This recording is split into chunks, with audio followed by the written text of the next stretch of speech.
अस्सलाम वालेकुम नाज़रीन, शामी रोनी टीवी के साथ एम ए शामी आपकी खिदमत में हाज़िर है। 12 बुरुज की वीडियो बना रहे हैं और आज बुर्ज मेज़ान की बात लिब्रा की। लिब्रा के लिए साल बहुत गोल्डन ईयर है और उसकी वजह यह है कि अहम प्लैनेट्स जो हैं अच्छी पोजीशन में हैं। सबसे पहले सैटर्न आपके ट्राइन में बैठा हुआ है, जुपिटर आपके 7th हाउस में बैठा हुआ है, राहु की केतु की पोजीशन भी बहुत अच्छी है। राहु आपके 6ठे घर बैठा है, केतु आपके 12वें घर बैठा है। तो ये साल जो है प्लैनेट्स के लिहाज से बड़ी एनर्जीफुल पोजीशन है प्लैनेट्स की, और ये पॉजिटिव एनर्जी आपको आगे ड्राइव करेगी, आगे लेके जाएगी। और वैसे भी लिब्रा वाले इनिशिएटिव होते हैं, आगे एनर्जेटिक होते हैं और ज़िंदगी में आगे बढ़ते हैं। इसमें काफ़ी उनको मल्टी डायमेंशन सलाहियतें होती हैं। लिब्रा वाले जो है ज़िंदगी में कोशिश करते हैं कि हर चीज़ को तवाज़न के साथ लेके चलें। जैसे इनका निशान तराजू का निशान है, अगर इनके जायचे में वीनस और प्लैनेट्स, दूसरे प्लैनेट्स की पोजीशन अच्छी बैठी हो नेटल चार्ट में, तो हमेशा ये तवाज़न की हालत में रहते हैं, बैलेंस की हालत में रहते हैं और रिलेशनशिप को बड़े अच्छे तरीके से मेंटेन करके लेके चलते हैं। सेहत के हवाले से ये साल बड़ा इनके लिए यूनिक साल है, क्योंकि सेहत के जो प्लैनेट्स हैं वो भी अच्छी हालत में बैठे हैं। अगर इनको पहले कोई माजी में बीमारियां लग चुकी हैं तो वो राहु की पोजीशन की वजह से ये इनकी सेहत रिकवर हो सकेगी और अपनी सेहत को बिल्डअप कर सकेंगे। अपनी हेल्थ पे ज़्यादा वर्किंग ना भी करें तब भी ये अपने आप को डेवलप कर सकेंगे। जुपिटर की 7वें से लगन को नज़र है, इसकी वजह से थोड़ा सा बल्कि पोजीशन हो सकती है, वज़न बढ़ सकता है, लेकिन अपने हेल्दी डाइट के साथ और रोज़मर्रा मामलात की हल्की फुल्की वर्जिश के साथ आपकी हेल्थ बहुत इम्प्रूव कर सकती है। तो ये साल आपकी सेहत के लिहाज से ठीक है। पॉजिटिव प्लैनेट्स हैं, पॉजिटिव प्लैनेट्स की एनर्जी है, सपोर्ट कर रही है, हेल्थ ड्राइव होगी और पेचीदा बीमारियों से भी बच सकेंगे। माशी वाले से भी साल बेहतर है। सैटर्न की पोजीशन जो है ट्राइन की हालत में 5th हाउस में अच्छी पोजीशन है, और पहले इनका अगर मून साइन था तो इसके से डैया की पोजीशन थी, तो डैया की पोजीशन से अभी गुजर चुके हैं।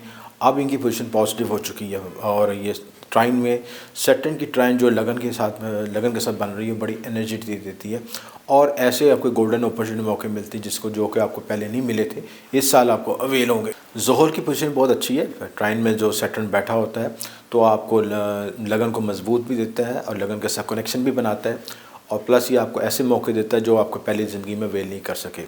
और बाज़ हालतों में ऐसे गैर यकीनी वाक़यात भी आपको ऐसे गैर यकीनी मौके भी देता है जो कि आप बहुत अरसे से तलाश कर रहे होते हैं, वो भी आपको हासिल होते हैं। और दूसरी हालत आपकी जुपिटर की पोजीशन भी आपको बहुत अच्छी सपोर्ट कर रही है। फाइनेंशियल लिहाज से आपको सपोर्ट भी मिलेगी, जुपिटर की एनर्जी भी मिलेगी, सैटर्न की एनर्जी भी मिलेगी। ज़मीन प्रॉपर्टी भी बना सकते हैं, व्हीकल भी ले सकते हैं और माशी लिहाज से जितनी भी ग्रोथ कर सकते हैं उस लिहाज से ये साल आपको सपोर्ट कर रहा है। राहु जो है 6th हाउस में बैठ के भी वो आपको अपने दुश्मनों पे अब हावी हो जाएंगे, दुश्मन आपके आगे बोल नहीं सकेंगे और दुश्मनों के साथ आप सियासी प्लानिंग करके आगे बढ़ सकेंगे और दुश्मन को आवाज़ हालतों में अपने दोस्त भी बना सकते हैं, अपने साथ मिला सकते हैं और उनकी एनर्जी को यूज़ करके यानी उनके सर पे ही पाँव रख के आप तरक्की हासिल कर सकते हैं। ऐसी पोजीशन आपकी हो सकती है।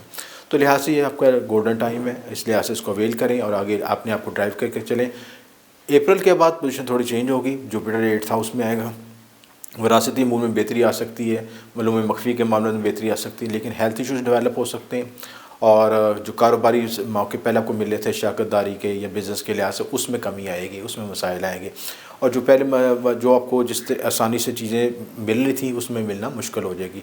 लिहाजा अप्रैल के बाद की जो प्लानिंग है उस अच्छे तरीके से सरअंजाम दें। शादी के हवाले से भी साल ये गोल्डन ईयर है, क्योंकि जुपिटर की 7th हाउस में पोजीशन बड़ी अच्छी पोजीशन है और अप्रैल तक आपको यहाँ पे शादी के मौके मिलेंगे। जो लोग शादी करना चाहते हैं, लव मैरिज करना चाहते हैं या दूसरी शादी की भी प्लानिंग कर रहे हैं, उसमें भी कामयाब हो सकते हैं।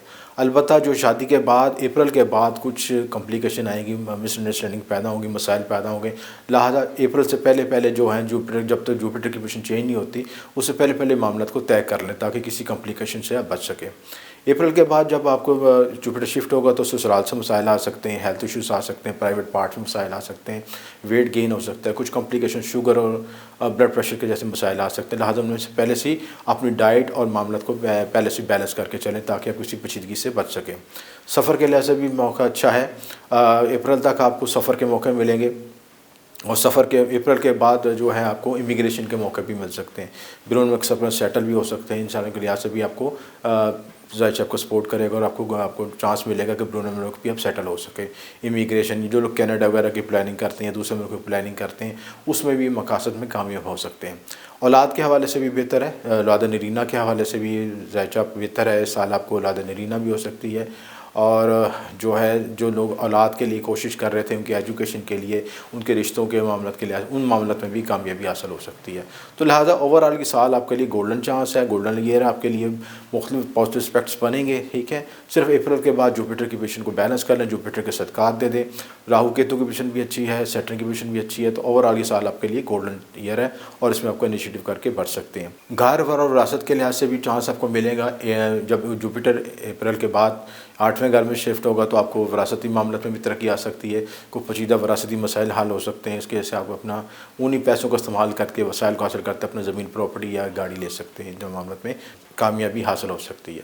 मुजमूई तौर पर ये साल आपके लिए बेहतर है। बहुत से प्लस पॉइंट्स हैं। ज़ायचे की मुस्बत एनर्जी को इस्तेमाल करते हुए अपने आप को ड्राइव करें, आगे आगे लेके बढ़े, सिलसिला चीज़ है। सदक़ात के हवाले से इस साल आपके लिए जो सदका करना बेहतर है वो ब्लैक डॉग्स को फीड करना है, क्योंकि केतु आपके 12वें घर में है। 12वें घर में केतु जो है आपको मेंटली थोड़ा डिस्टर्ब कर सकता है, बेख्वाबी की तरफ लेके जा सकता है, या आपके जो पेंडिंग कर्माज़ इफेक्ट हैं, जो आप पे बोझ हैं कि पिछले आप पे कोई मसाइल हैं जो कि आप हल नहीं कर सकते, तो ये टाइम है उन पेचीदा मसाइल को भी हल कर सकें। तो केतु की पोजीशन के लिए आप ब्लैक डॉग्स को फीड कर सकते हैं, हशरात को खुराक डाल सकते हैं।